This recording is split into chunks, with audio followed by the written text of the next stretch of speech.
Good morning and welcome to Newsfirst Prime Time Sunrise. Hello there, a very good morning and welcome to this edition of Newsfirst Prime Time Sunrise with me, Shane Silva. Let's start off with a look at your headlines. Private buses of the Matara-Colombo route on strike, 5 special train services dispatched. Search for missing Malaysian Airlines flight enters 7th day. Second day of postal voting commences today.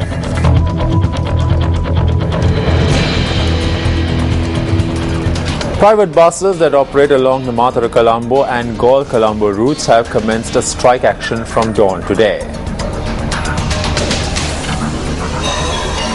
The strike was launched as there has been no response by authorities on the operation of buses along the Matara-Colombo Expressway. Chairman of the Galle Private Bus Company, Susanto de Souza, said that Galle private bus operators joined the strike action commenced by the Matara Bus Company to express their support. Meanwhile, the Department of Railways said that 5 additional railway routes will be operated due to the strike action commenced by the Matara Passenger Transport Company.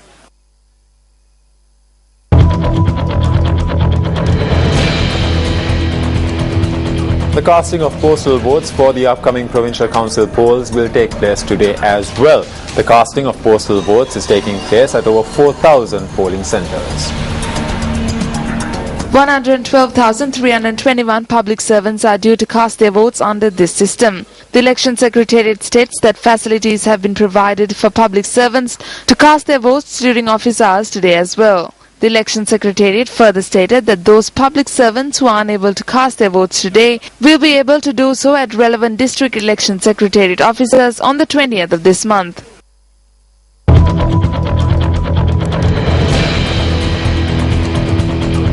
France states that it opposes allegations that are being levelled against Sri Lanka at the United Nations Human Rights Council session. Leader of the Front, Minister Dinesh Gunawardena, made a statement in this regard at a media briefing yesterday.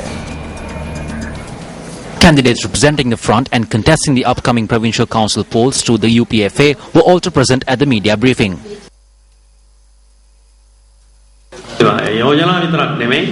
The government not only opposes the resolution to be presented against Sri Lanka, it also opposes the report of Navi Pillay. This is because it has been drafted on inaccurate facts. The Human Rights Council is not an establishment that bases its allegations on the statements of different people. This is what Russia is saying. This is what China is saying. This is the same thing that Pakistan is saying. The victory to be achieved by the UPFA is a response to the questions that are raised on the international arena. Sri Lanka ප්‍රශ්න කරන අයටත් පිළිතුරක් ඉන්දියාව සම්බන්ධයෙන් යම් ස්ථාවරයක් cabinet මණ්ඩලයේ විදිහට උපුටාලා දෙනවත් වෙලා තියෙනවද ශ්‍රී ලංකාව හා ඉන්දියාව අතර තියෙන සෝදතාවය Other people cannot break the cordial relationship Sri Lanka shares with India. We know that India will be facing an election. We are aware of the steps India will take as a result. වැඩපිළිවෙල ගැන අවබෝධයෙන් අපි සිටිමු. The Forum for Good Governance convened a media briefing yesterday. The main focus was to protect the human rights of people. A group of past and present secretariats attended this media briefing. The efforts undertaken in protecting human rights is not complete yet. There can be shortcomings in that. The delay in fulfilling this is due to the problems in the international arena. We have only a limited amount of resources. We have to sacrifice those limited resources to correct these shortcomings. We request the community to help in our efforts to protect human rights and not just destroy it. කඩාකප්පල් කරන්නේ නැතුව මේකට උදව් කරන්න කියන එක තමයි අපි ඉල්ලා හිටියේ.